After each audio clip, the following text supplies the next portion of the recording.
morning, everybody, and welcome to our discussion forum today. Today, we're very fortunate to have three guest panelists, Nikisha from Sandparks and Rendani from UKZN, and we also have Cameron from the Council for Geoscience. So we'll bring them in a little bit later, but we're very pleased to have everybody joining us today for this discussion forum. Right, next slide.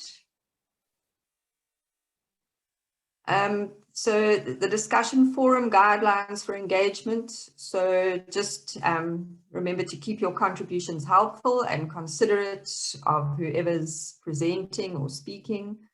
In the chat box, you can say hello, let us know which institution you're from, just greet each other. And then during we don't have a lot of presentation time today. There's also a lot of time for discussion, but you're very welcome to post questions at any time through the presentation. And then the panelists will answer some of the questions live at the end of their presentations.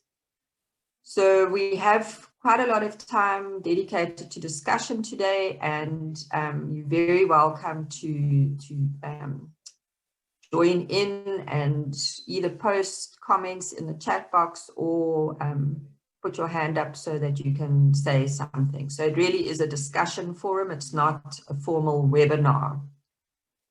Right, next slide, please.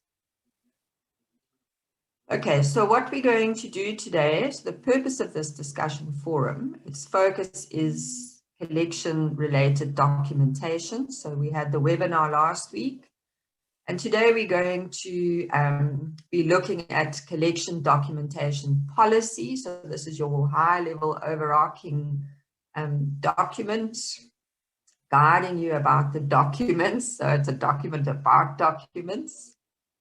So we're going to be looking at that. And then another high-level overarching kind of document is the collection overview. And so we'll be looking at that. And then we're going to be discussing critical points about the policy and the collection overview so you can learn from each other. So you'll be in groups talking about it. And we've got 3 presentations. This is an opportunity to share knowledge, experience, thoughts with people from diverse types of collections. Okay, so just an important point here about the recording. So I think when you join, it says this session or whatever is being recorded. We do record them, but what we're going to do, we're only going to record the parts of the session where it's presentation. And we're going to stop when we go to groups, and we're going to stop recording the general discussion. So only the presentations will be recorded, the rest will not be recorded. And this came up, I think it was it might have been in our coordinating committee. Somebody said we would prefer that we can discuss openly, freely, without feeling that it's going to be recorded and put onto YouTube and made publicly accessible. And I think that that's a valid point. So Fulu will stop recording once we break into groups, and when we have the open discussion, that will not be recorded. And we want this to be a safe space for people to discuss openly. Right, next slide, please. Okay, so what are we going to do today in this discussion forum? It's a little bit different to our other discussion forums that we've had so far. We're first going to have collection overviews from our 3 guest panelists. So one from the University of KwaZulu-Natal Museum by Rendani, one from Skukuza Biological Reference Collection from Nikisha, and one for the Council for Geoscience from Cameron. Then we're going to just have a little bit of guidance on the collection documentation policy. I'm not going to go into a lot of detail. And then we're going to break into groups, random groups, to talk about the collection documentation policy. So just to help you to get the main principles down so that you can do your assignment or you can develop the policy for your institution. And so it's just to kickstart that process. And then we'll come back from the groups and have an open discussion. We're not going to have a group by group presentation. We're just going to highlight any challenges with collection documentation policy that came up. So what were the parts of that group discussion where you might have got stuck or argued or were unsure about? So it'll just be to bring back critical points, not to present back to the group. And that will be it. We'll wrap up then. We'll have an open, so there'll also be opportunity to ask questions. All right, let's move on.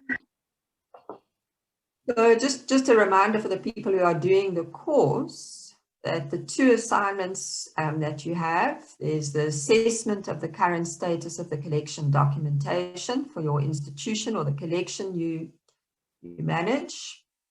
And that table has been provided. Fully did provide access to it. And that's for you to populate. It's just to look at what do we have at the moment and where is it and what's the status of it. And then the second part of the assignment is to work individually or as a group.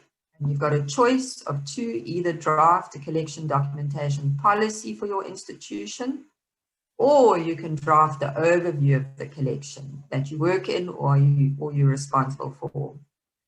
And that should include all the information listed in the manual. So today's discussion forum is very well aligned with the assignments that are needed for the course, but it also has relevant just for implementation of the manual. All right, let's move on. Okay, so just a reminder what we covered in the webinar last week and what's in that manual.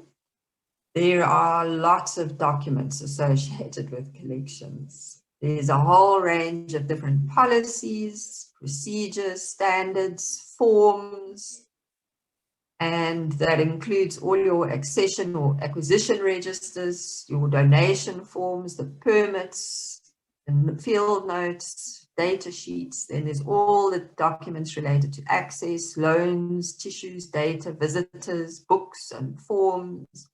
There's your collection inventory, there's your collection care, all the environmental and storage monitoring, there's health and safety checks, there's training related to health and safety, there's your incident reports. So there's a lot of documents related to the collections. There's two key documents that are often neglected, and the one is a policy relating to how all of these documents are managed. And then the second one is the collection overview. So I think people just, if you work in a collection, you know it so well, and all of this information you often know, but it's not written down. And that's a really important gap. And so, you know, we asked for 3 volunteers at the webinar for to contribute and to present their collection overview. And so that's what we're going to do today. I think next slide, please. So, you know, have you got a collection overview for your collection? So each of your kind of distinct collections in your institution should have a collection overview, documented, can be hard or electronic. And the value of this is if somebody comes to you and says, you know, the Parliamentary Portfolio Committee wants to know about what collections you've got in your institution. Can you just pull all those files out, or do you have to scramble, running around saying, how many have we got there? What's that? Where is that housed? Or if an auditor asks you, where's, you know, have you got an inventory? Can you tell us where does this collection come from? What's the status of it? Where are problems? Can you just pull that up? And it could be a member of the public querying it, it could be a scientist, it could be a new staff member who comes in as a collection manager and they say, like, what are these collections? You know, do you have anything? It could be the media, TV, newspaper asking you about your collections. It could be your department that you fall under. So this, I think, is really important. Okay, next slide. And just to say, this is the kind of information that should go into that collection overview. So there should be a name. What's the name of the collection? What does it cover? A brief description. Which taxa, which geographic areas? Is it global? Is it national? Is it just a province or a protected area? Which habitat? So if you work on mollusks, is it only terrestrial or is it terrestrial, marine, and freshwater? What's the purpose of the collection? Is it a teaching collection? Is it a reference collection? Is it a research collection? Is it a combination? And what's its significance? Is it the best collection? Is it the biggest collection? Is it a unique one? And what's its history? So where did it come from? Who first established it? And who's been contributing to it? Who are the main contributors? How many of each type of specimen? You might have wet specimens and pin specimens. You might have individual specimens. You might have bottles full of specimens. So how many of each type? How is it organized? Is it organized by family or alphabetic, and then alphabetically by genus within each family, and then alphabetically by species within the genus, or what? Do you use some other system?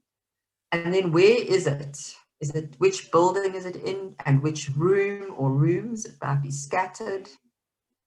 And then what are the storage conditions? What's the temperature, humidity, light, climate control, equipment, fire detection and suppression system? And are there any structural faults? So is there a leaking roof or cracks in the walls? Or is there some other windows that don't seal properly? So just document, that should be documented. And then the storage system, shelving, cabinets, containers, preservatives, how is it stored? And then what proportion of the collection is included in a database or inventory? So what percent? 100% included, 50%, and then a general summary condition of the collection. So there may be some specimens that were damaged and through damp, some that were damaged in moving them. They may all be very good. Some might have dried out at some point. And then obviously you say, when was it compiled or when was it updated and who did it? And then it should be signed off. So that's your collection overview. It should be a page, 2 pages long. I don't think it needs to be longer than that. All right. Okay, so I think at this point, we're going to move to our guest panelists and ask them to present. So I think let's go to the next slide.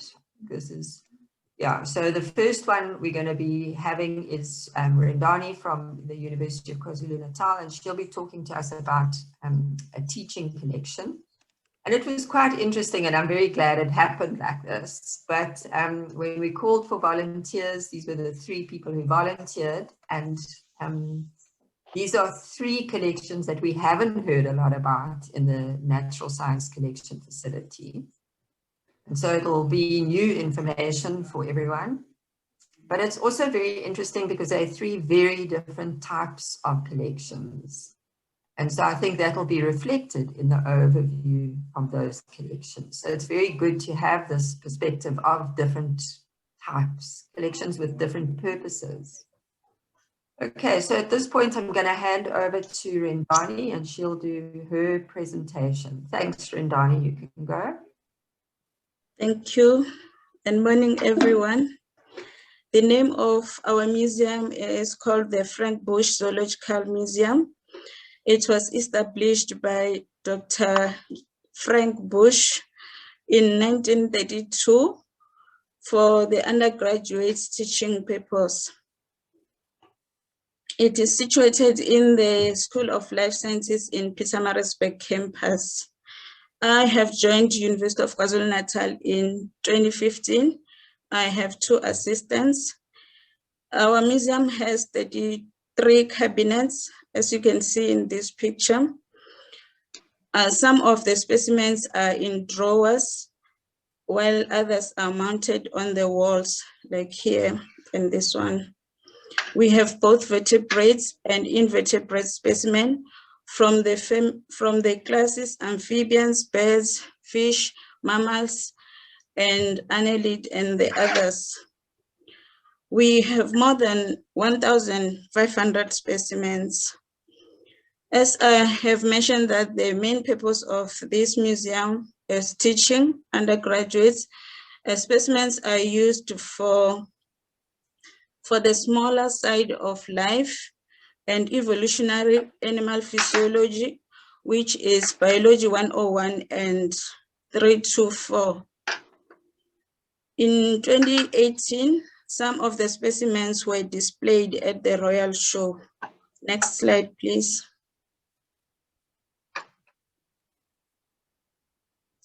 When it comes to the documentation, we don't have the accession register because research collections are kept in other rooms.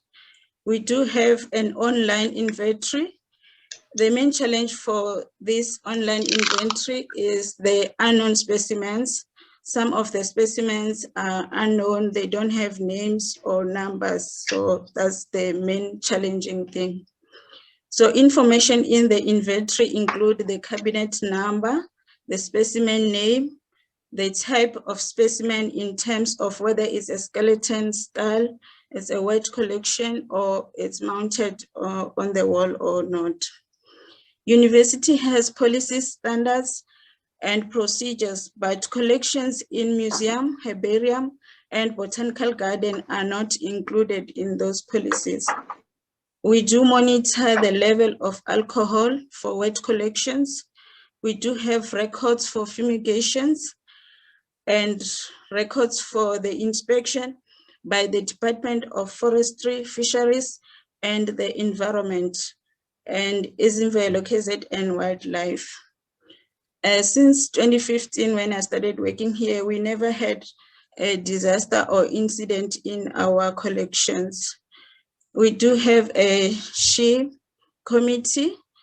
I've also done the firefighting training and first aid. So because of the COVID, now we do have a visitors register in our museum, but it's not a booklet, it's just the paper. So we'll implement the book that we will have like a logbook where all visitors will be signing when they come in. Thank you. I will hand over to Nikisha.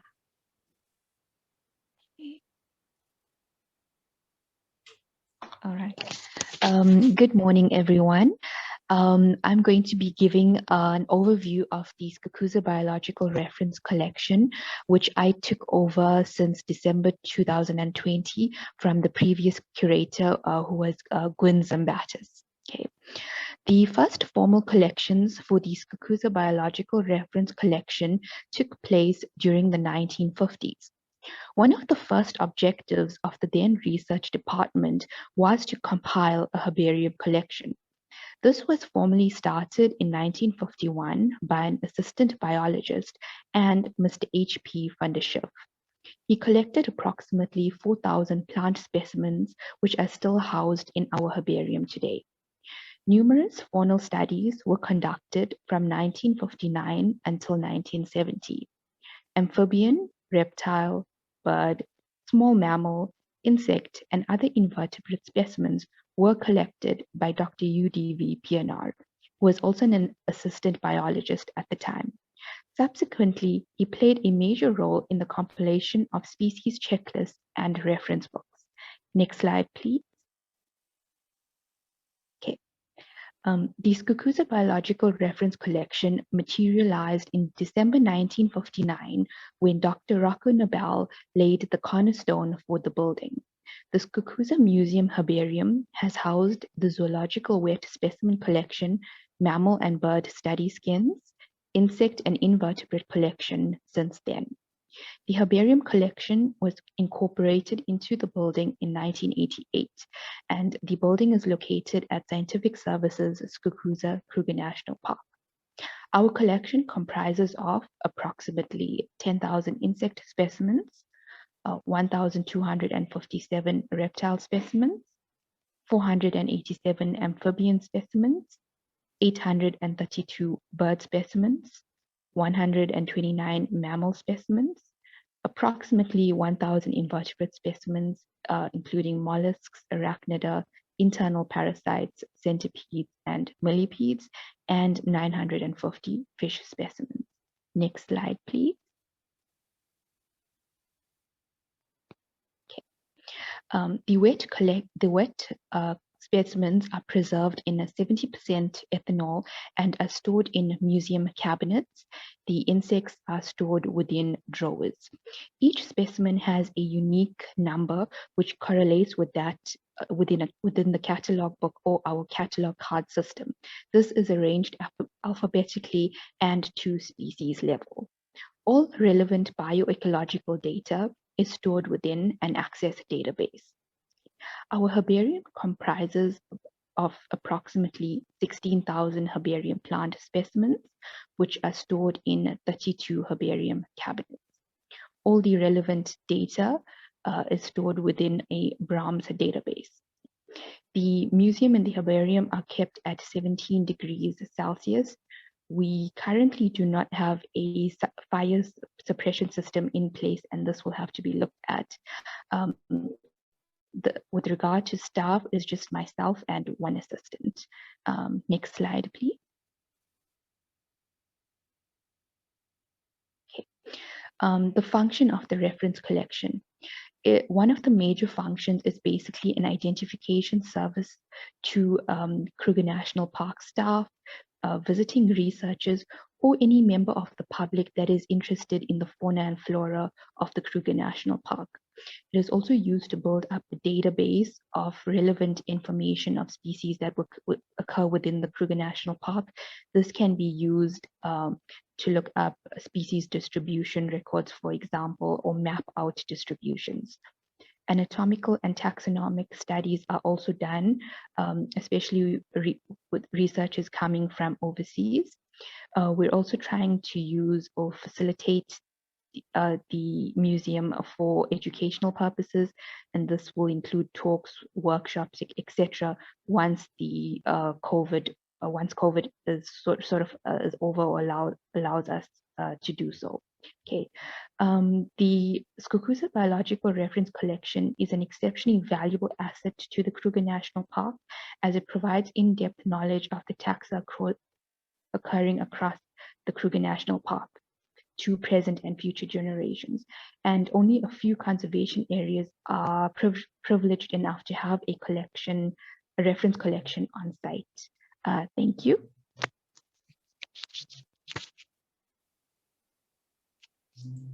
Okay, thank you. We'll move on to Cameron now. Hi everyone. I'm going to be presenting to you guys about the Council for Geoscience collections. So these are this is just a summary post of a recent conference that myself and my interns attended. So this just summarizes the importance of our collection. So we estimate that there are probably anywhere between 150 to 200,000 individual fossils at our collection, or in our collections, which are housed both in Pretoria, it's the Council for Geoscience Silverton, and the Council for Geoscience Bellville. These are quite important fossils. These fossils have been quite important in providing age constraints for South Africa, in that we have got a wide range of fossils in our collections from pretty much from right about the beginning of life, such about 3.5 billion years to present. So a lot of these specimens are have been used for landmark scientific research. They've been collected from just about every single fossil bearing specimen and succession in South Africa. So some of this research that's been quite important has been for paleobiogeographic research, paleoheritage research, oil and gas exploration in the past, and maybe again in future, as well as for biostratigraphy and of course paleobiology research. So if you look on that little timeline over here, this just shows the major diversification trends through time of life for animals and plants, just to use it quite broadly. And the red stars are indicators where South Africa has a geographic, has a clearly defined advantage globally. And where all these red stars are, it just shows how important the South African record is. And if you look at the extent of the Council for Geoscience collections, we pretty much tick most of those boxes. And these green stars are sort of new sort of avenues that we are busy finding now in our collections. So that's about that. Next slide, please. So the problems with our collections. So we haven't had a full-time collections manager or curator or a full-time paleontologist for the past 20 to 30 years. So the former CGS paleontology section was shut down in the late 90s, early 2000s due to budgeting constraints. And because of that, it has now an orphan status. So it's been partially managed through the Geoscience Museum over there. So right now, there are only 2 colleagues over there, a curator and a collections assistant. We have grown to appreciate now is that paleontological collections need a whole other level of looking after, in that these are natural heritage objects that are protected by law. So these actually are property of the state and of the president. So you need to look after them quite a bit, a lot better. So my interns and myself are busy trying to assess all of our collections from the past 120 years and any documentation until present. So the original catalogs, a lot of them are paper-based. There are probably anywhere between 10 to 14 individual collection subsets. So as you all know, collection spaces change with curators. So whatever a curator is into, that's how that collection tends to migrate through time. And this is what we have noticed over there in the past. So we've got a plethora of data in the form of index collection cards, handwritten catalogs, specimen collection forms, loose pieces of paper. These are never kept or they might have been kept in a centralized place in the past, but they've been now fragmented across buildings, offices, and personnel. So we've actually even gone to retired staff and found data in their garages, for instance.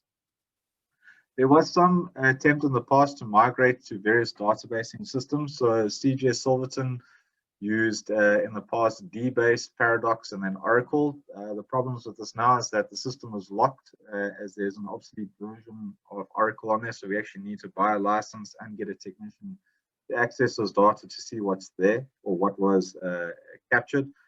Some of the stuff is on, obsolete formats, so zip drives. I mean, if anyone has a drive reader over there that is USB 2 at least compliant, we would be very appreciative if we could use it for a day at least. There was an attempt also in the past to index the collections and assign new numbers. The extent of this is unknown since we are still trying to figure this one out. Then at Belleville, there was an attempt to make a digital database in the past, but that computer became corrupted and was discarded, and there was no backup made. So, yeah, the previous indexing system makes no sense at all over there. So we've also been trying to figure this out. Since there's been no management or no caretaker, at least unregulated access has meant that the completeness of the collection is compromised. So we've actually, since we've begun this project, implemented a full lockdown. So we actually need, if anyone wants to access our collections, they have to come through us, just whilst we're trying to figure out what's going on. So at present, there's no handle on what specimens are present in the collections, nor are there any handle on what specimens are out on loan prior to us starting. So other challenges we've got very little in terms of disposable resources to restore fossils, label fossils, etc. So we've rectified this now. We've been given a small budget for the SCM procurement system processes to take place and for us to actually take delivery of those resources. Our collection spaces, since we are a national key point, I'm not allowed to show pictures of that, but our collection spaces are not in a good state of condition, so unsafe for long-term storage and unfit for work. We found very little in terms of any documentation or policies of the past. As I say, a lot of the stuff might be there, but we just have to find it. And yeah, because of all this, it's very difficult to accession any new material, as well to publish any existing material without any functional catalog numbers.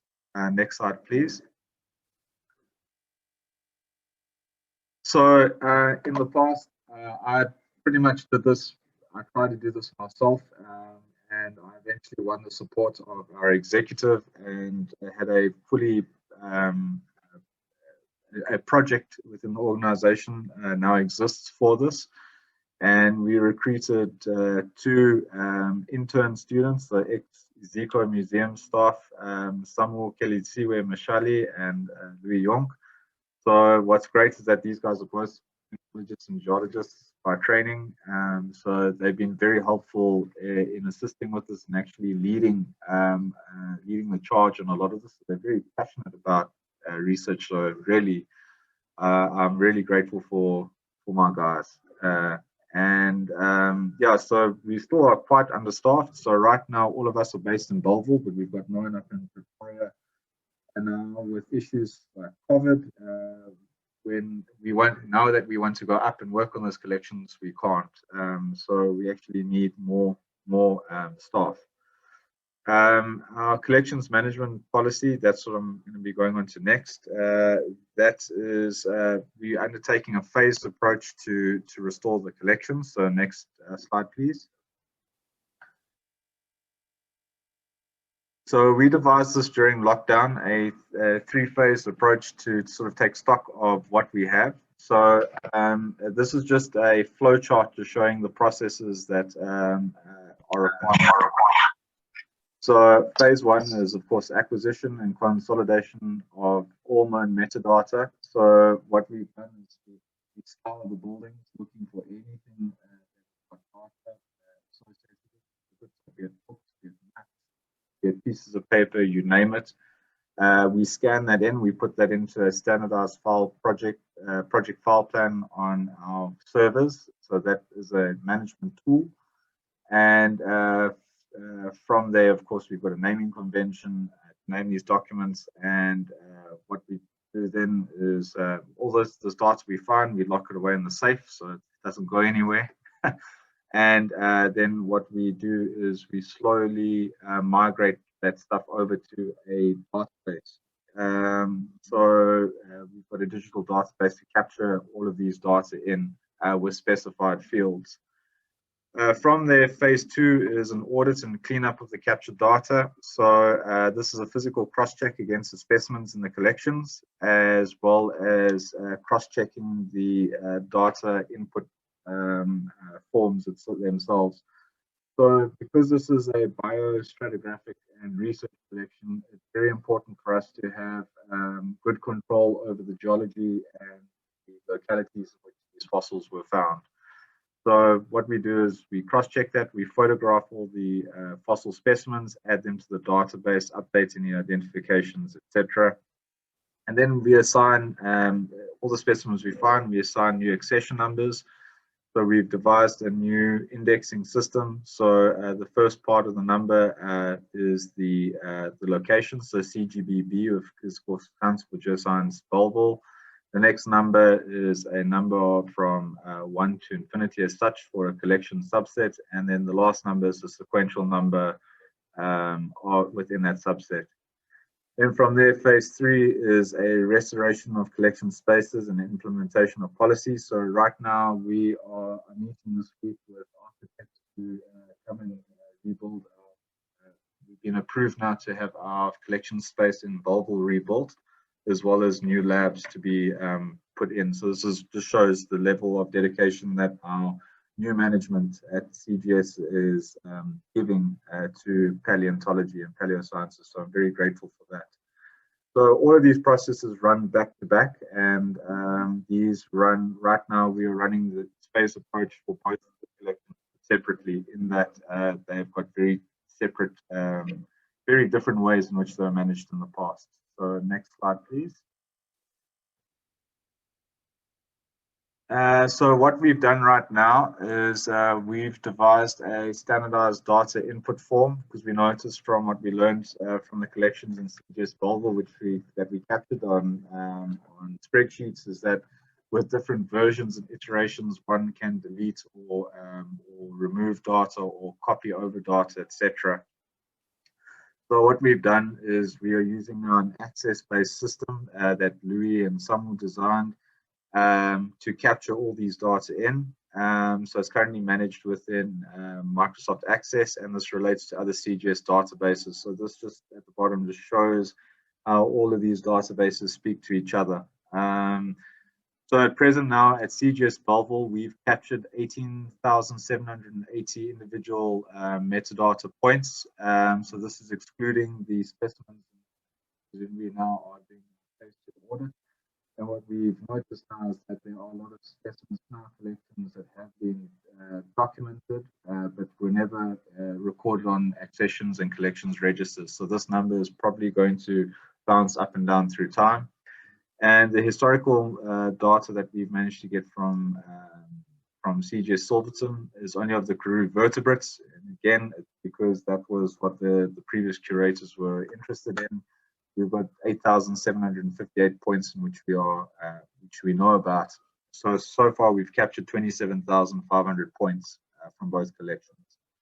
So these data will eventually be incorporated within a unified database system. So Lou and myself, we just received an email today. We are going to be working with the chaps at Datamine to come up with a solution for how we will be managing these data in future, because ideally, as mentioned previously, is that we want these data to speak with our other metadata sets at the CGS.